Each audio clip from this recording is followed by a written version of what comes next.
Welcome everyone to the Varsity Tutors Special Education Series, where as part of our ongoing commitment to make sure that all learners have opportunities to thrive and enjoy learning, we have a whole host of distinguished speakers in this series, and tonight is no exception. We have Dr. Temple Grandin here with us, whose insight into the minds of learners with autism has really revolutionized the way that people think about not just autism, but the idea of learning differences as opposed to learning disabilities. And she'll be talking tonight about preparing learners with autism for the workforce, which is a topic that has the potential to help really parents of students and learners of all ages, from the youngest kids even to young adults. Now, before we get started, I'm going to give you a bit of an orientation into the way that we tend to run these large group classes. And I do mean large group. There are thousands of you out there. One, we're going to be using an interview style format here. We have Doreen Fosin, who's the director of all the Learning Differences programs here at Varsity Tutors, who's also a parent who found out about Dr. Grandin and used her teachings to help with her own family. She's going to be facilitating, and we want to make sure that a lot of your questions are answered. So don't feel the need to wait until something's topical. Throughout the session, if you have questions or if you came with a list of your own, feel free to use the chat box to the right of the video to ask those, and we'll be collecting all those questions and getting you as many answers as we can by handing them over to Doreen for the interview portion. We also know, like I mentioned, there are thousands of you here, but there are tens of thousands more who can benefit from the insight that Dr. Grandin will be sharing with us tonight. So we've got a challenge for all of you here. If you post something that you learned to social media, you'll be entered to win an autographed copy of one of Dr. Grandin's books, and we'll reach out to make sure it's new and useful. She's got several amazing books that can help your situation and your family. And you'll be entered to win, as part of that prize package, 5 hours of tutoring through Varsity Tutors. We'll have all the other rules and which handles to tag, so you can tag both Temple Grandin and Varsity Tutors on the way out. We'll have all that up at the end of today's session. But if you're taking notes and you think of anything you learned that you want to share with your social network, not only will your friends and colleagues benefit, but you'll also be entered to win. All right, with all that said, I want to turn it over to Doreen Fosin, who, like I said, runs the Learning Differences programs here at Varsity Tutors, and will be moderating the interview portion of today's program. So Doreen, take it away. All right, thank you so much, Brian. Hello, everyone. I'm so glad to have so many people out here today. I'm going to go ahead and share my screen. I wanted to give everyone a little bit of context for Dr. Grandin's talk today. So first off, this is part of a larger series of classes. What we're trying to do is just, support families and students who have autism, and give them resources that help them in their child's education. Varsity Tutors plays a big role in supporting those academic needs, but there's such a bigger picture. And so we had Dr. Grandin come out a couple of weeks ago to talk about the bigger picture of different types of minds. Today, we're going to be narrowing in our focus to focus more on preparing these students to join the workforce eventually. And then in the future, we are going to have the Asperger Autism Network coming out. The focus there will be parent support groups. They also have a bunch of resources for helping older students do life mapping, so they can figure out what they want to be when they grow up. And then the last talk that is on this list is the folks from Microsoft will be coming out. And even if you don't live in the Seattle area like I do, just understanding what a really good job program looks like will help you understand how to think about the types of programs and how to approach finding a job. That's the intention of that. All right. Also wanted to give you, just ground you in a little bit of statistics here. So fewer than half of autistic adults are employed. And of those who are, many are either only working part-time, or they're overqualified. And one of the things I want all of the parents and educators and students out there to walk away with today is that, it is possible to find a job out there. And, the job options will just depend on what your abilities are. And so with that, I want to just give you a sense of what some of those options are. We have companies like SAP, Hewlett-Packard, New Relic, Ford Motor Company, Walgreens. There's also Home Depot has a program, AMC Theaters has a program, but there are a lot of different programs out there that are intentionally targeting students with autism, recognizing the unique gifts and talents that they bring to the table. And so with that Optimistic Future 9. I'm excited to get into this interview with Dr. Grandin and hear her experience. So first off, Dr. Grandin, thank you so much for joining us. Why don't you just tell people a little bit about yourself, even though they should already know who you are, but just a little intro, and then we'll dive into our questions. Well, I'm a professor of animal science at Colorado State University. I've been there now 31 years. And when I was a little kid, I had very delayed speech. I was autistic. I can't emphasize enough the importance of good teachers that I had. But the thing I want to work on is how do we help kids on the spectrum to get out and get jobs and have a career and really get out and get a life. And that's what we want to talk about today. All right. So let's dig right in. So my first question for you is, when you were first diagnosed, what impact did it have on how you and your family viewed your education and how you approached your education now that you have this label attached to you? Well, I'm 73 years old, so most doctors didn't know what autism was. I'm 2.5 years old, no speech, screaming, and mother took me into a neurologist. And the neurologist checked me out for epilepsy and deafness, and then referred my mother to a really good little speech therapy school that 2 teachers did in the basement of their house. There was a lot of emphasis on taking turns. Elementary school went well in a small elementary school. High school is a complete nightmare of bullying and teasing. That was the worst part of my life. But I had some really good teachers. My speech teacher, my mother always had a really good sense of just how to kind of stretch me, but give me choices. Also, being brought up in the 50s, kids were taught things like table manners. That was just taught to all kids, because I'm seeing a lot of grandfathers coming up to me, grandfathers with good jobs, and they discover that they're on the autism spectrum when the kids get diagnosed. And when I bring that up at meetings, I'll have 1 or 2 come up at every single conference. And one of the reasons why that granddad got a good job, first of all, he's usually my age or maybe a little bit younger, is had a paper route when he was 11. He learned how to work at a young age. We need to start teaching work skills young, chores for little kids. When they're 11 years old, I know the paper routes are gone, but how about a volunteer job at a farmer's market or at a church where they're doing something on a schedule outside the home? And then the instant they're legal, let's get them into real jobs, because it's always better to have a slow transition. So ideally, I want the kids now that are in the pipeline now to have 2 real jobs before they graduate from high school. Now, I want to emphasize it's never too late to start. All right. Even so if they're 30 or something, it's never too late to start. But the big problem I'm seeing now is not learning life skills, shopping, bank account, stuff like that. Okay. So in the early years, really focusing on the simple things like table manners and taking turns and things in the home.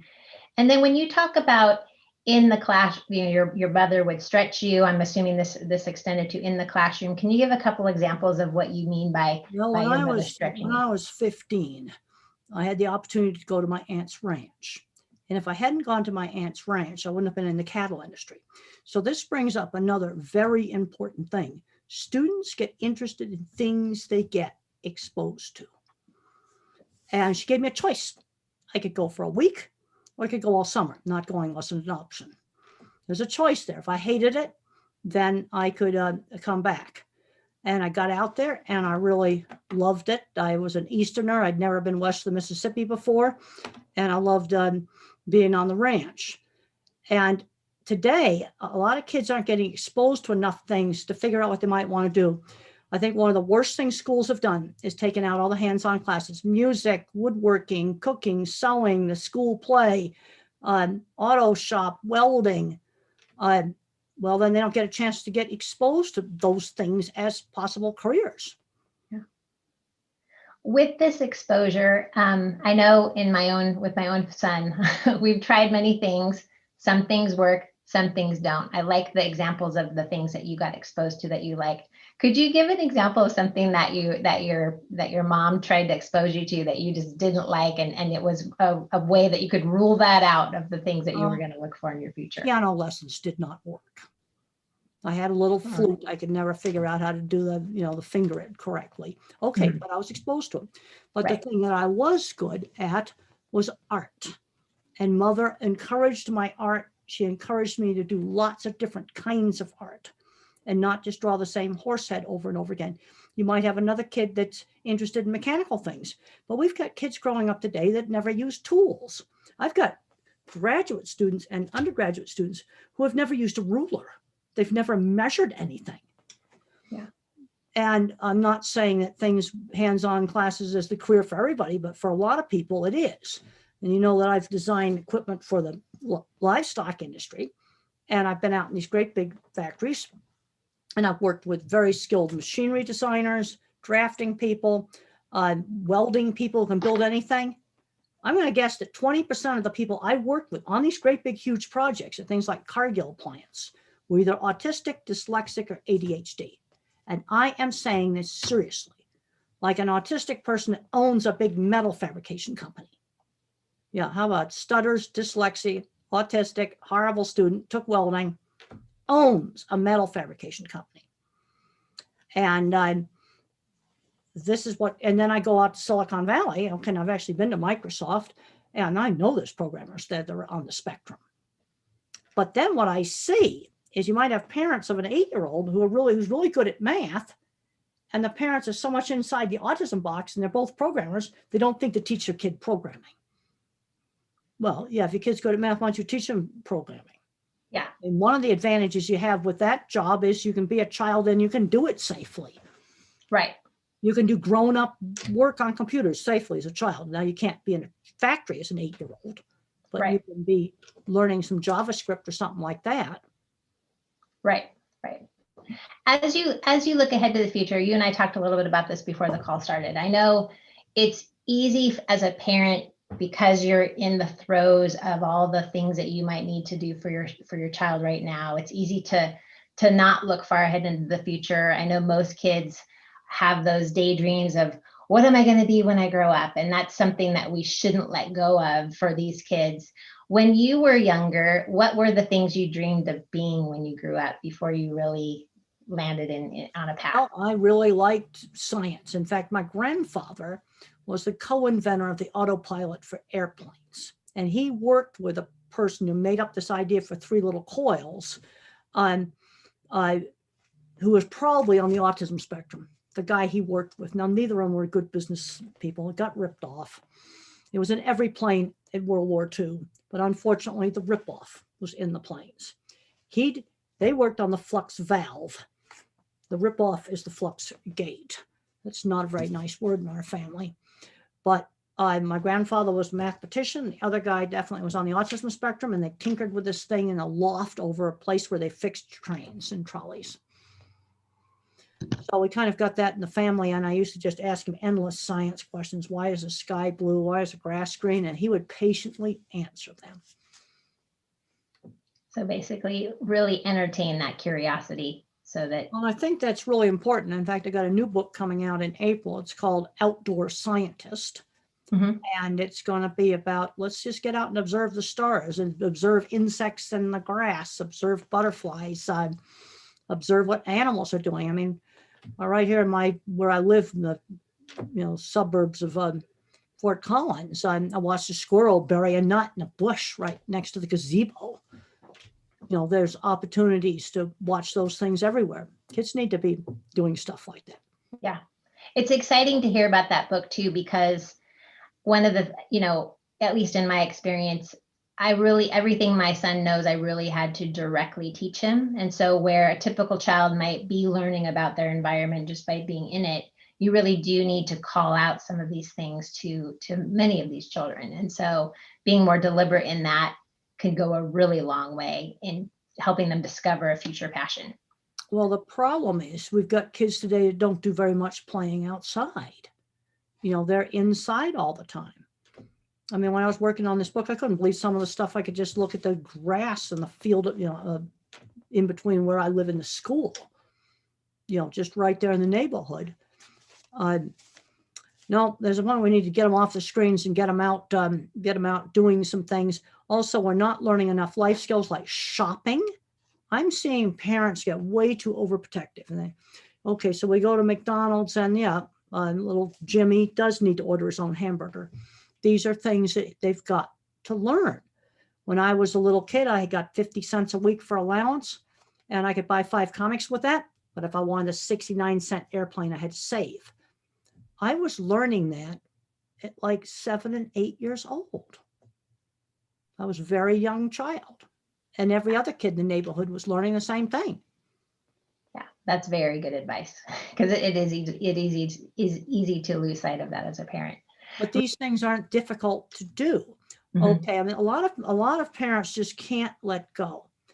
And I had a 12-year-old girl come up to me at the airport one time. She had never shopped, and I just yanked a $5 bill out of my purse and I said, "Go on that newsstand, buy something." And she bought a drink and came back and brought the change. It's the first time she'd shopped. Now the newsstand was right across the hall. We could see it. So you start out with something like that, and then you might gradually go a little further away to go shopping. Or you stop at the gas station and say, "Well, go in and get a jug of milk." Mhm. Just start out with stuff like that, real simple stuff like that. Yeah, I do. Your story reminds me of a time when I gave my son $1 to put into a vending machine. And it was a very magical moment when he could put $1 in, push a button, and have something come out that he could take. And these are things that they've got to learn. Mm-hmm. And the other big one is driving. And that's going to take longer. I did 200 miles on dirt roads before I did any traffic because I can't multitask. Mm-hmm. So the way to get around the multitasking issue is you have to practice the driving until you're on muscle memory and autopilot for the steering, the brakes, and the gas. And I had to learn on a manual, a really nasty 3 on the tree. Well, we started out in horse pasture. It lurched around. But it was 20 minutes to go up and back to the mailbox. And I did that for 200 miles worth of driving. Then we carefully went into traffic. It's going to take longer. Yeah. But you really limit the career options when you can't drive. Yeah, and that is true. I will. But it's going to take a lot longer. Right. Drivers that rams them into it way too fast. Way too fast. And yeah, that's I know you've given me advice on my son's learning to drive right now. And yeah, for those of us who don't live in a rural area, you can find the quiet neighborhoods on a Saturday morning or a Sunday morning and get that open road that you need. And the other thing is suburban office parks. They're deserted. And even before COVID, they were deserted on the weekends. That's another good place to practice. Yeah, that's good advice. And more context, I know, for example, with Home Depot's program, if you have a driver's license, even though you're not going to do a job that requires you to be driving, it opens up more jobs within their list of opportunities because, for example, if you can demonstrate that you could get your driver's license, you can demonstrate that you could move a forklift around. Well, that's right. Well, that's absolutely right. And the other thing, I think it's very important that little kids play with toys that steer. I was very happy to see the 2.5-year-olds on tiny trikes at the nursery school was next door. Because one thing I did not have to learn how to do is to steer because I'd ridden a bike. And if you have someone who's never used steering toys or ridden a bike, then the steering is going to be harder. They'll have to have more practice. I had really good steering training with my bike and trike when I was a little kid. But if a child's never steered, you're going to just have to learn it. It's going to take a little longer. Great suggestion. Great suggestion. All right, switching gears a little bit. In your book, Calling All Minds, you do, and you've mentioned this a little bit already, is you really emphasize if the reader of that book takes one thing away, it's make things. What are some of your most favorite projects that you made as a child that helped you develop some of the skills that I used to make little parachutes and airplanes, and they're in the book. And I had to tinker to get them to work. A lot of kids today give up way too quickly. They're afraid to make a mistake. But I had to tinker with a lot of pieces of, I use this heavy art paper. Can't get that now. So I substituted file folder. You're going to have to put some tape and stuff on it to tinker with it to get it to fly right because it doesn't have the same textured surface. But I spent hours tinkering with it. And then another thing, I'd get a scarf to make a parachute. throw it up in the air, but it wouldn't open. So I made a cross beam like this with bent coat hangers. And I was a real little kid and I couldn't just cut it with the pliers. I had to make a notch and then I'd bend it like this and make a little cross beam thing so the strings wouldn't tangle. And this is stuff that I tinkered with. And they're in the Calling All Minds book. And it's just really cheap stuff. And you're going to have to tinker to make it work. Yeah. And then there's things like paper snowflake. I'm finding that we've got kids where here outside of Denver, 20 to 25% of elementary school children had never made a paper airplane. So there's a very basic paper airplane or hasn't made a paper snowflake. Mm-hmm. And I had a teacher one time say to me, well, isn't it going to hurt the kid's self-esteem if the snowflake falls apart? I go, really? You get another piece of printer paper and you try again. Then if you can't do it, look it up on YouTube. Yeah. And I do think that is a very powerful piece of advice of just letting mistakes happen. I know, and I think I'll speak for myself here. That was the thing that got me to back off on the hovering, because you see your child working on something, you see they're going down a bad path. If you stop yourself and let yourself realize, oh, they're going to learn something from this path where the outcome probably isn't going to be what they want, and then you can learn from that mistake and try again. And so my son has baked a lot of baked goods that haven't really turned out very well, but there's so much learning in it.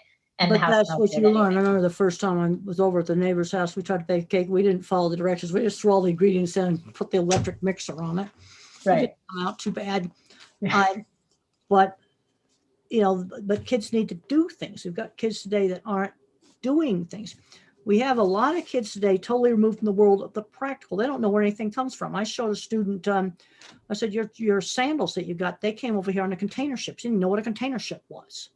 We have kids that have never been to a farm. In fact, I had one student in my class, and he raises cattle, lives on a ranch, and he was very surprised that there were people in the city that had never been to a farm. Yeah, that's amazing. This is where kids need to get out and experience a lot more stuff. And that's the reason for doing the outdoor scientist. Well, there's one chapter in there on space and how do you spot the station when it goes around, looking at constellations. If you got a beach around, hunting for stuff on the beach, a lot of different things just to get them outside. Yeah, that makes a lot of sense. I'm looking forward to it. I'm going to get this book.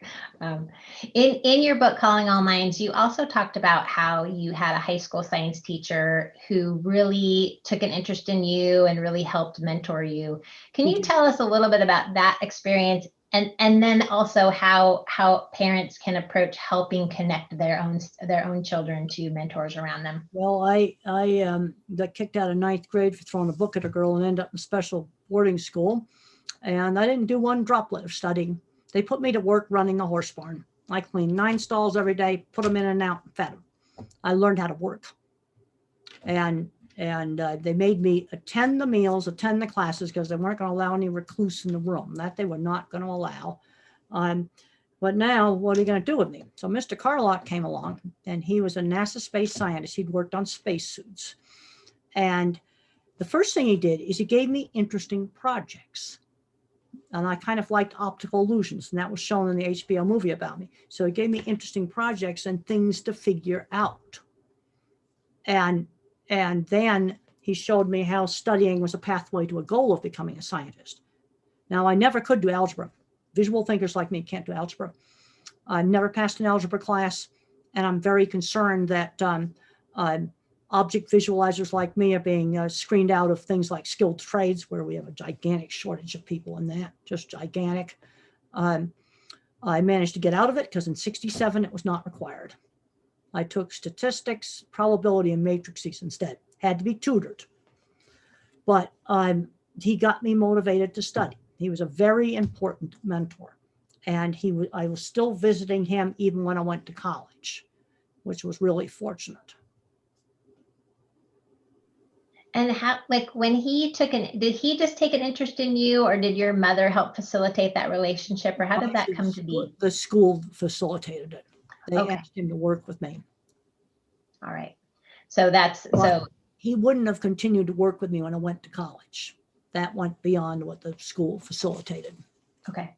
All right. So as a parent, as we see, I know that I've connected my son with older students who can just invite him to come along and hang out and learn, just be with kids socially his age. But it's helpful to hear more in that job context of finding someone that can One really thing I learned, I ran a horse barn for 3 years, 9 stalls every day. Yeah.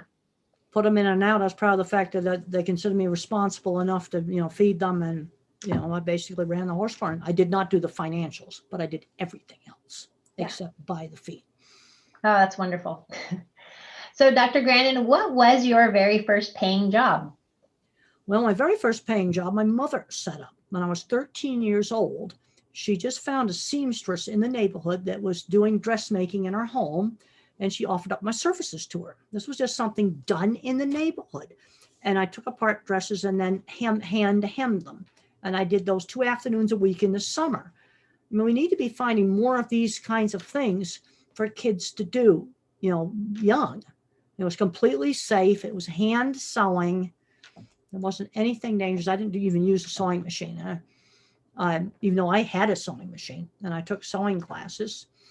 But we need to find just more of those opportunities just in the neighborhood. Now, with this sewing job, had you already learned to sew, or was it? Yes. Okay. I had embroidery class in 3rd grade. I had a toy sewing machine that actually sewed with a chain stitch in 4th grade. I was using tools as a child, and so was every other kid in my neighborhood. Okay. So in this case, your mom saw, you've seen you demonstrate these skills. I gave a talk one time at Home Depot, and they made a YouTube video of how to use a tape measure, and they were afraid maybe people would be insulted. They loved it. Oh, amazing. Okay. But we've got a whole generation of kids growing up totally separated from the practical. And there's all kinds of things that we can do, making things. How about keep all the boxes, you get all the Amazon stuff in, and why don't you tape them up and make giant bricks out of them? Minecraft bricks, paint them up in the Minecraft colors. Well, you look around, you can get those boxes, so a little tape and a little paint. Yeah. Then they can have a nice fun project out in the lawn with that. All right. So beyond all kinds of cardboard, and it's free. Yeah. Yeah. So just more tinkering, more projects. Well, more tinkering. That's what I did. And what I used I was a little kid. I couldn't cut that heavy cardboard. I've now since learned that the way that children can cut that very heavy cardboard is take a hacksaw blade and you wrap half of it with a lot of duct tape or a handle. And they can use that as a little saw and then cut that heavy cardboard. Mm-hmm. And so I used basically pieces of poster board that the laundry put in my father's shirts. If you could make it out of that, it got made. Nice. All right. So as you moved towards moving into your career, and you were looking for your first professional job, tell us a little bit about that experience. And just my first professional job was writing an article for the Farm Arrangement, our state farm magazine. And I walked up to the editor and got his card. And I told him about the work I had done for my master's thesis about cattle handling with different types of cattle squeeze chutes. And I got his card, and then I produced the article. I just went up and got the card, and then a week later I sent him the article, and they published it. And then I went back and I offered up my services for a column. That's a very important scene. And the other thing we got to teach kids today is good writing skills. Students today have horrible writing skills. I'm working right now on correcting grammar on a thesis. And I blame the schools for this. They're not marking up work. They say that hurts self-esteem, which I think is rubbish. But one of the reasons I want to mark up work, it takes a lot of time to mark up work. It takes me more time to copy edit that work and mark the grammar up than it does to read it for content. A lot longer. But the writing skills are absolutely horrible. And I'm not talking about handwriting. I'm talking about stuff they typed on a computer. And when I was in 9th grade and kicked out of high school, my writing skills were better than some of the students today. because my Basically, mark up my work. okay. But with this first professional job, you basically led with your work. You Yeah. found a contact and you just said, here's my work. And I produced an article that they didn't have to copy edit all over the place. Mhm. And then I started doing an article a month, and then they started paying me a little bit. Okay. You see, that's selling the work. And then I got a reputation that when I covered the Arizona cattle feeders meeting, which originally they didn't want to let me into because I was a girl, there was all that problem in the early 70s. But they let me into the cattle feeders meeting, and I made sure I summarized each talk absolutely accurately. And then I got a reputation that I didn't misquote when I covered that meeting, it was covered accurately.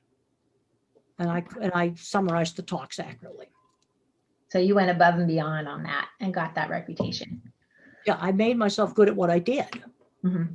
You see, and then when I took that job to design those dip vats that shown in the movie, I said, give me 3 weeks. I had absolutely no idea how to design a concrete reinforced tank. But I found out. I got on the phone and I called up people until I got a hold of the drawings for how to do that reinforcement. Tell us more about how that opportunity came about and just a little bit more about it. Well, I had done, some design work. I had worked for a year and a half for a feedlot construction company. I learned a lot of stuff about drafting and construction. And it was right during that time that one of the feed yard owners came up to me and asked me if I would design it. And I said, give me 3 weeks. I actually got it done in 2. But I knew it was going to take me time to track down those drawings for the concrete reinforcing. The other thing is doors to opportunity are everywhere, and people don't see them. Also, I have never gotten a single job with a conventional interview. Never. It's always been backdoor. And when I did do interview things, I would simply show the work off. I just whip out the big drawings. Here's my drawings and thinking in pictures, and I would just show them the drawings, show them the work, show them photographs of things. That's what I did. I did a lot of freelance work. And there's people I know that are on the spectrum that own companies, that have their own businesses. And that often works well. They range from tiny businesses to really big businesses that sell stuff internationally. Yeah. Okay. Now with this, with this approach of showing your work I'm thinking about all the parents out there who have, the typical type of work for a teenager in high school is, working at a fast food restaurant or working at a movie theater or, some sort of job like that. Movie theater, less multitasking. Got to be really careful about the multitasking. Let's just go over some of the things I want to avoid because I'll be setting them up for failure. If I was a computer, I'd be an Intel 286. I absolutely cannot multitask. I've got no working memory. I cannot remember long strings of verbal instruction. Let's say to clean the ice cream machine at McDonald's, you need to give me a chance to make a checklist. Step 1, step 2, step 3. And vague directions don't work. The movie theater would be better. Oftentimes kind of specialized retail, like an office supply store. There was a really good success with a guy working there. It's quiet. Then something that'd be more career related would be selling cars or selling phones. There's been some very good successes with car sales because that's specialized retail and they're valued for their knowledge. They know every car on the lot and every feature on it. There's been teenagers that walked car dealership and just start selling cars. They couldn't demo them. They were allowed to turn them on and park only and show off the electronics. Absolutely not move them. And they were selling cars. Okay, so really like recognizing that specialization, finding something that's hyper focused so that those student can really learn deeply all about that product. That's right. Let's talk about different types of jobs. Yeah. For the different types of minds. I am an object visualizer. That's a scientific name for my kind of mind. I think in pictures. The HBO movie Temple Grandin shows how I think in pictures. And I can't do algebra. Now, what are the kind of jobs I'd be good at? Car mechanic, skill the trades. A lot of the people I worked with building things were object visualizers. Graphic design, art stuff. When we had our school play, I made sceneries and costumes. That's what I'd like to do. Then you have your mathematical mind. This is the visual spatial. So you have the object visualizer. Then you have the visual spatial. And that's going to be a programmer that's going to work at Microsoft or one of the other tech companies. And you see, they think more in patterns. So regular engineering degree, working for computer programming, things of this sort. And then you have your word thinker. And the word thinker might be the one that'd be really good at the car dealership or the phone store or the office supply store. And these different skills can complement each other. Let's look at something like the iPhone. An artist made the interface. Engineers had to make it work. And when I worked with the big companies on jobs, I'm in a part I call the clever engineering department, a real clever equipment. And then the more mathematical engineers would do the boilers and the refrigeration. Our people didn't touch that stuff. We didn't understand it. But this is where you need the different kinds of minds. And we are losing skills. We have 2 state-of-the-art, big, brand new poultry processing plants. All the equipment inside was imported from Europe. And the reason for that, they've kept their skilled trades and they don't stick their nose up at it. And I'm talking high-end skilled trades. I'm not talking about roofing or asphalting. I'm talking about the high-end stuff. Let's look at the Mars Rover. The mathematician gets it to Mars. You'll go get those pictures of the brand new Perseverance Mars Rover. Somebody in a shop made all those parts. That's a one-of-a-kind machine. And another thing that we're not making anymore is a state-of-the-art electronic chip making machine. It's from Holland. And I read an article about it in The Economist magazine. It showed it with all the covers off. And there's a lot of skilled trades stuff in that. It was the physics behind that machine was invented here at a university. But the Dutch have it. They made it. And I'm really concerned about the skills we're losing on maintaining infrastructure. I mean, all this power plant mess in Texas. I'm going, really? A coal-fired power plant froze? Like, you got to be kidding. You see, this is where you need visual thinkers to say, hey, you got to put a building around that turbine. It's going to freeze. Yeah. So for an aspiring young student who's looking at finding that first job, let's say you have a designer. Young student, what age? They are finishing college, and so they're looking for that first professional job. Like to get them into some internships before they graduate. And I'd say that for every single student. Try on careers. Find out what you like, find out what you hate. And I will say that to every student, every summer, a different job. I don't want to really wait until the senior year and then, well, now what do we do? Yeah. That's called jumping off the service cliff. That's a real bad thing. And I'm seeing that all the time. I'm saying, PhDs that can't get jobs. No, they need to be working on the jobs while they're there in the summer. Yeah. And backing up your advice to share with parents who aren't this far in their students' path, that trying different jobs, I can't emphasize that enough. My son is in a school to work type of program, and that's exactly what we're doing. We try a job and we figure out the pieces that he likes and the pieces that he hates. And then we try something that's completely different. And it's amazing how much you learn from all those different experiences. Well, that's right. And then every job is a certain amount of busy work. Like when I worked for the magazine, I finally became livestock editor, writing up show and sale results. That's not fun. It's a bunch of lists, but you got to do it really accurately. That's not fun like a feature article is. Well, do a story on a new dairy. That was a lot more fun. But you still have to do the kind of grunt work too. The stuff that's not fun is part of the job. You just have to have the good parts of the job be more of it than the bad parts. Right. But too many parents force their kid to become a doctor and they despise it. I was just reading an article in the paper there about, nurses burning out and having problems on their jobs. You've got to be careful on the multitasking. Yeah. That is where you're going to get into trouble with that. I'll be fired in 5 minutes. I was a waitress where I've got to balance plates on my arm, and then I go to a table that's got 6 people at it. I got to remember all their meals without writing it down. Every side they ordered, remember it? No, can't do that. Don't have enough working memory. That'd be setting me up to fail.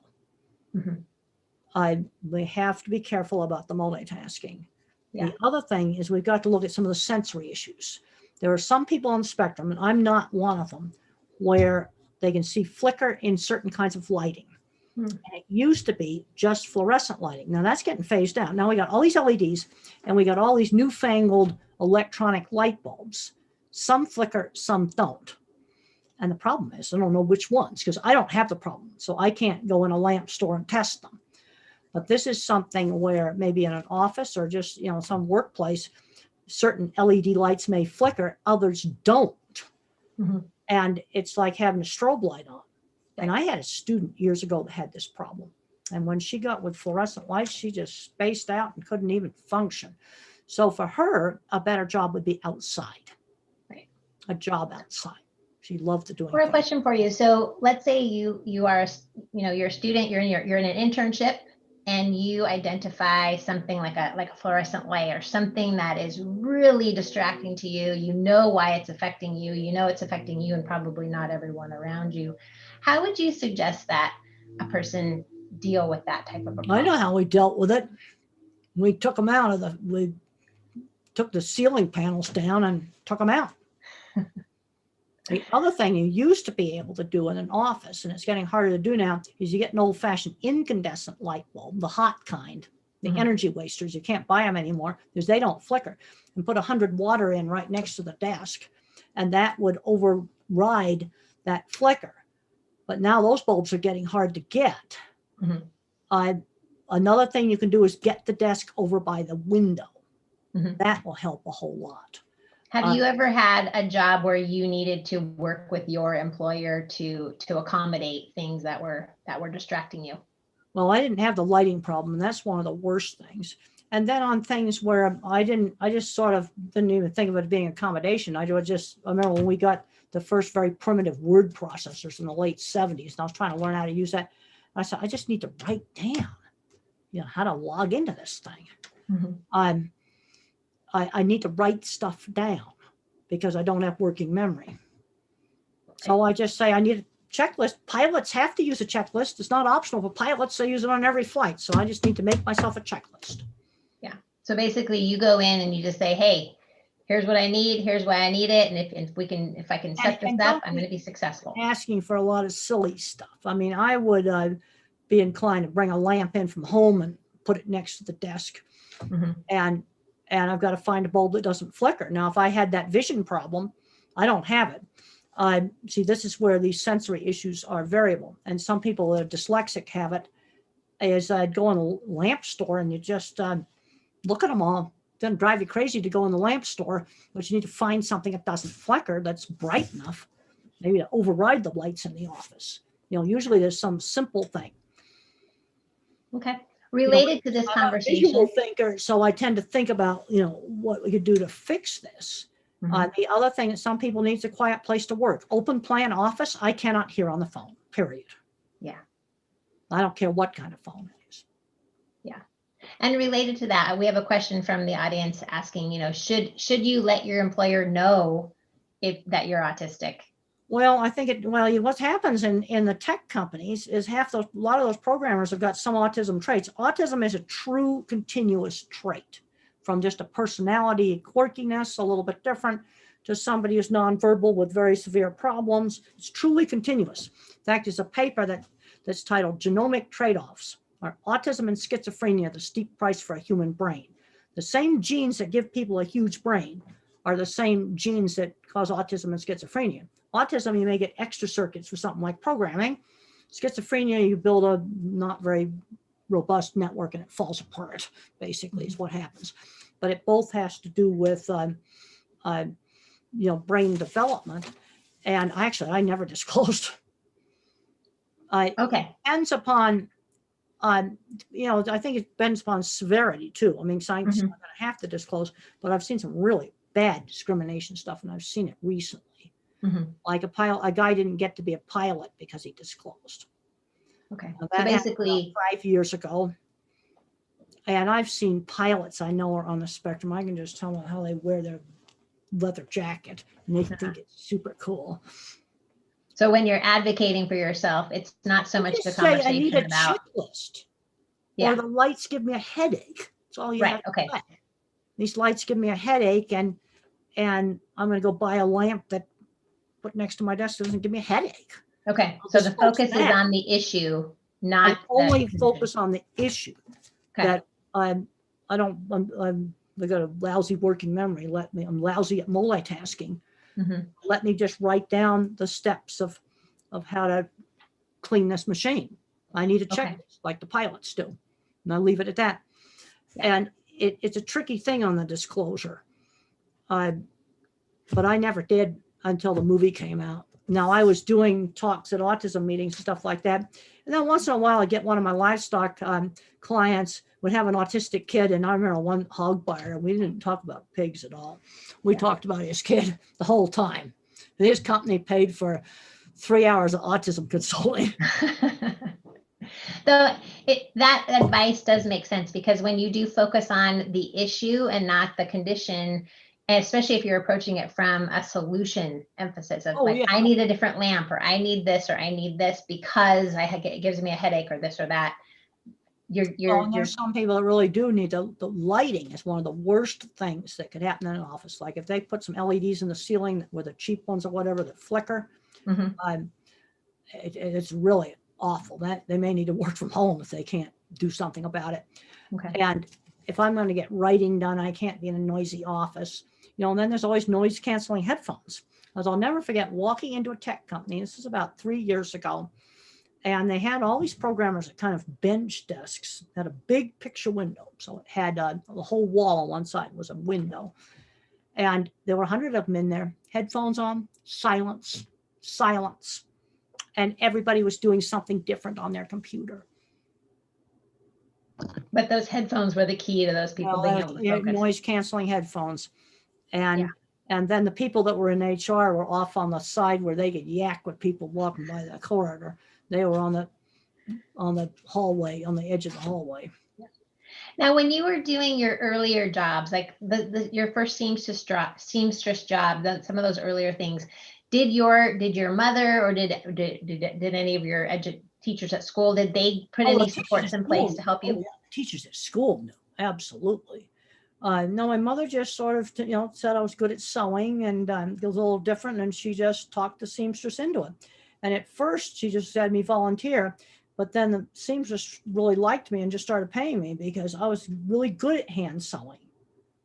And she said I hemmed the dress really, really nicely. And that was just something in the neighborhood. We need to be, setting up more things like that. Yeah. Well, and that detail of you started out just volunteering, and then the person who owned that business saw your value, and then it was worth paying you. And there was strictly backdoor, and half of all good jobs are backdoor. I think sometimes we're going crazy on teaching interview skills. I know so many jobs where people get in by who they know. They're networking. And the thing that's really bad about COVID is it's totally cut off all the networking at conventions, because I did a pile of that. I used to call it card hunting. So I used to call it. And that's how I got into a lot of things. Yeah. So basically, like for parents today, just talk to your friends, tell them what you're good at, and see if there's anything available. I talk to a lot of parents, and first thing I'll ask them when I'm trying to find a job for a teenager is, who do you know that owns a store or works in a store? Using your connections. I remember talking to one lady. She had about 5 real estate offices. And I said, I know the perfect place for you. She works in the one that you're not in. It's okay if you own them. Yeah. But I want her working in the one where you're not right there. Yeah. Okay. It was right there, right under their nose. And they didn't think of it. They get too much into the autism silo and have a hard time thinking outside that silo. And they go, oh, that's a good idea. We could put her over in the such and such office. Be quiet. And they just start doing some office work. Yeah. These things that's perfectly safe. Yeah, that makes sense. So basically, kind of recapping what we've been talking about, number 1 is expose your kids to as much as possible so they can learn to tinker, learn skills, learn what they like. And as a parent, you can start observing what your child is excited about and what they're good at. And that's really like the biggest starting point. I think one of the problems now is kids don't get exposed enough to find out what they're good at. There's some schools you can learn English, algebra, and sports, and that's about it. And then if you're questioning about whether the different kinds of brains is real, my book, The Autistic Brain, has the research. And that was published in 2013. And now there's a whole bunch more research that shows it definitely is an object visualizer like me. And then the visual spatial that thinks more in patterns. And there's people that are mixtures too. And then there's people that are highly verbal. And you ask them to visualize something like a church steeple, and all they see is this. I was shocked. You know, there really is a lot of different kinds of minds, and the skills can be complementary. You know, and I found this on these big building projects, and we've got a gigantic shortage right now. High-end skilled trades. I'm very concerned about losing skills. Road construction, bridge construction. A whole bunch. You were talking about the trades earlier, and what's the best way for a student or their parents to discover what some of these options are and explore those today? You put shop back into middle school, and you'll know whether the trades are right for them. Now, I want to make it very clear. I had a teacher the other day make a generalization that was really bad, and she said, well, Temple Grandin said everybody on the spectrum should go into the trades. I never said that. The more mathematical minds tend to gravitate more towards the programming, but a lot of the visual thinkers will gravitate towards auto mechanics. In fact, there's been some really good successes weaning young adults in their 20s off of video games into auto mechanics. One of them is now fixing trains for the railroad, and they love them. But we need to be exposing kids to things like mechanics earlier than at community college. It's almost too late. It needs to be middle school where they're doing that. I was doing shop in 5th grade and embroidery in 3rd grade and sewing costumes for the school play in 4th grade. That'd be, that'd be 9 years old. They're not getting exposed to it. And there's a tendency to put their nose up at it. And the reason why the Dutch made the biggest, most advanced electronic chip making machine in the world is they don't stick their nose up at the trades. And I can show you there's a bunch of trades in that machine. You have to have the physics. That was done here. The great engineers. But you also have to have what I call the clever engineering department. And this is the visual thinker like me, the object visualizer. You know, figuring out how, mechanically to make stuff work. And there was plenty of stuff on that machine for skilled trades to make. Right. Yeah. And I've been really looking into this stuff on the skills and these poultry plants, beautiful equipment. You're not talking about T-shirts being brought in from a low-wage country. You're not talking about that. This is high-end stuff coming in, high-wage, very expensive stuff. We used to make all that stuff. I've been involved with the livestock industry for 50 years. And I've been in these factories for 50 years. We used to make all this stuff. Yeah. And then I went to the Steve Jobs Theater. It has structural glass walls, and the structural glass walls in the corporate office. I actually researched that all online. I found out it's from Italy, Germany, and the carbon fiber roof came, I think, from Dubai.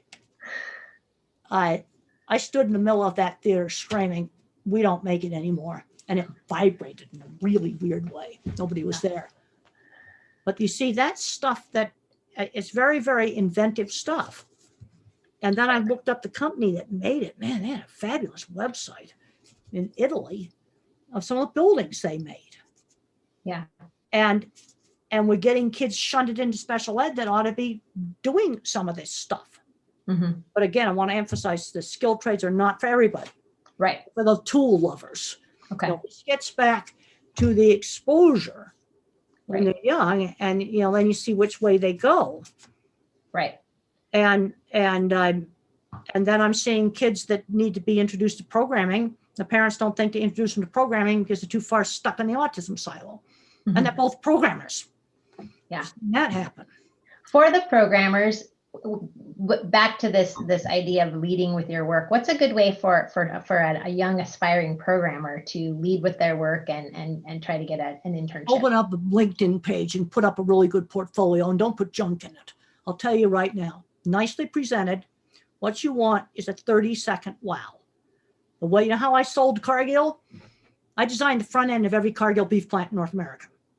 In the late 80s, I sent Mr. Fielding a big fold-out drawing. In fact, the drawing that I sent him was one very similar to what was in there. Big fold-out drawing, 2 plastic pages full of photos, 2 trade magazine articles, a cover letter, and a very professional brochure. And 30-second wow, he opened it up.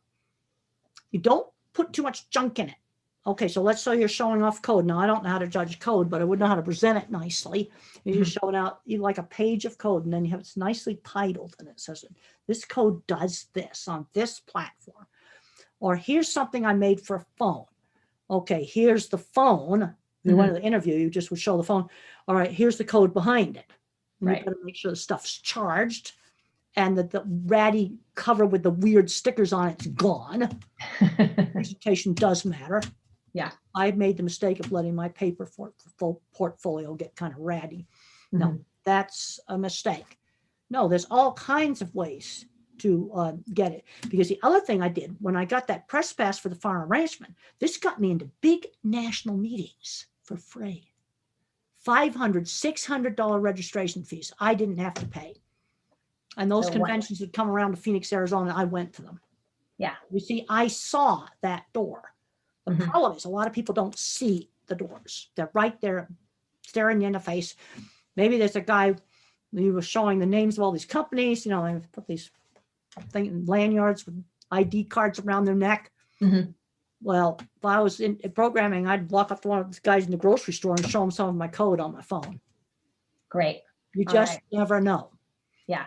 Well, I love that. And you put it up really nicely. They don't want stuff this thick to look at. You want something where they can look at it really quickly and go, nice. Great or advice. It's music you put up and you put it up online.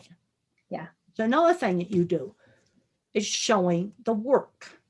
Right. And then the word thinkers may have writing, but the other thing where a lot of word thinkers excel is the specialized retail. Cars. Yeah. Three people successful with that. Specialized business insurance was another one that was real successful. Selling printers and stuff at the office supply store. Phones would be another one. Okay. Well, thank you so much, Dr. Grandin. I'm hoping that our audience got lots of ideas about what they can do for their kids while they're younger, what they can do as they're in middle school and high school, and how to look for all those doors that you mentioned, that there are opportunities all around us. So with that, I'll bring Brian back and see if there's any other questions from the audience that came through, Brian. Thank you. And a huge thanks, Dr. Grandin. Some amazing advice in there. Doreen, thank you for facilitating so expertly. And I think we got through the majority. I'm kind of looking at the list, see my eyes dipping below camera line. Actually, I think this one is a good one, maybe even to start to end on. This one actually came in relatively early. Dr. Grandin, this one, I think we know the answer. Hopefully is, will being a hard worker help me get a job? And then I might add on to that. Then how can someone with limited experience demonstrate that? Well, I've often kind of thought do a kind of mind experiment. I remember talking to a family and their kid was flunking out of high school. He couldn't do algebra, and he's being forced to take it and flunking. Has mechanical ability. There was an Amazon warehouse down the road, and I said, "It's a door, but let me tell you how this door works. You are going to have to work your butt off. You learn every single job on that floor. And then you gradually slide over to maintenance. Because what your goal is 15 years in the future is to design the next one." I have seen that career path in the meat industry. I have seen people come in, get a job on the line, gravitate to the maintenance department, and 15 years later, they get to play with giant Legos that you put up with a crane. It's called concrete pre-stress. Building a new cooler, or they end up managing, a whole department. There's a lady that's I know is on the spectrum. She managed the whole slaughter floor, and when she first went in there, they tried to run her off. They gave her the worst job on the floor, absolutely the worst job, and they didn't run her off. She ended up managing the place. She learned every job on the floor. She was super autistic. I've seen this path. And I said, that's what you need to do. But you don't go walking in there telling them how to do stuff. You learn every job on that floor. You make yourself really good at it. That's how you get respect. You've got to work hard. And I've seen these kind of career paths happen in the meat industry, and I've seen it happen in other industries too. No, that's what I said for them to do. And they won't care about high school if he can fix stuff. They got a lot of those little robots in there, they need fixing. Perfect. Thank you. That's that's great advice really for anyone. It kind of goes back all the way toward the beginning when you even mentioned sort of, gradual exposure to learning with, with first jobs, paper routes or the today equivalent, get in and learn. I think, great advice for everyone is learning doesn't only take place in school. You're learning, every day of your job, and treating jobs as learning experience. Family is just beside himself. And you see now, I'm all on top of what if I got put in a time machine and now I'm 16 years old, flunking out of school and in trouble. Well, let's say I had the knowledge I had. No, I'd head for some place where in the future I'd get to design it. I have seen that career path. I've seen it over and over again. And that's what the object visualizers can do. And then it's up to the mathematicians to, boilers, refrigeration, that's their department. Do programming. I can't do programming. I tried it. I tried Fortran. I couldn't do it, but I tried it. You see, this is again getting back to the exposure. And a lot of kids today aren't exposed to enough stuff early enough to get hooked on something. Now I got hooked on feed yards and cattle. I was exposed when I was 15. That's how it happened. Well, thank you. I think we gave a pretty good recap of, and I'll actually remind everyone, we do have the contest going. If you post something you learned to social media, you'll be entered to win 5 free hours of tutoring through Varsity Tutors and a signed copy of one of Dr. Grandin's books. And I think if you even just listen to the last 2 minutes, kind of gradual, gradual exposure to the workforce. Don't do it all at once. Even things like you mentioned, learning shopping and some of those kind of fundamental skills. And then exposure to everything. Let me tell you something else you can't do. You can't go around telling people they're stupid. You cannot do that. And I had a really good job coach. He was the plant engineer at the Swift plant. My first job, I criticized some welding. I said it looked like pigeon doo-doo. And Harley pulled me into his office and he made it very clear, very calmly, that was not acceptable talk. And he made me go up to the cafeteria and apologize to the welder. And he also explained to me how the welder was his employee and I should have come to him if I didn't like the welding. You see, also quietly kind of explain the chain of command, but you just can't go around saying people are stupid and learn some diplomacy. And he did it absolutely right. He pulled me into the office in private. There's also a scene in the movie about hygiene where the deodorant was slammed down and said, "You stink, use it." That scene happened. And I was really angry at the time. I thank him now. It's okay to dress a bit eccentric, but you can't be a rude, filthy, dirty slob. And you got to be on time for work. Filthy, dirty, rude slob, that doesn't work. Well, great advice. A huge thanks again, Dr. Grandin, and for so many of the lessons here. We do have some solutions on the way out. I want to make sure everyone is able to see some of our upcoming events to give kids more exposure to to different types of learning and careers. Some other great advice here for parents coming up. And we've got those rules here for how to take part in that contest. So I think we've been scanning social media throughout. We've already seen some people taking advantage and posting some things they learned. So one more time, a huge thanks, Dr. Grandin, for so much great insight and advice. Thanks, Doreen, for facilitating, and thanks to all of you out there for some great questions and a lot of interactivity and for sharing something you learned with your network. So with that, we'll say good night to everyone. I really enjoyed being here. And I'm going to sign off now. Thanks, Dr. Grandin. Okay. Bye. Bye, everybody. Bye.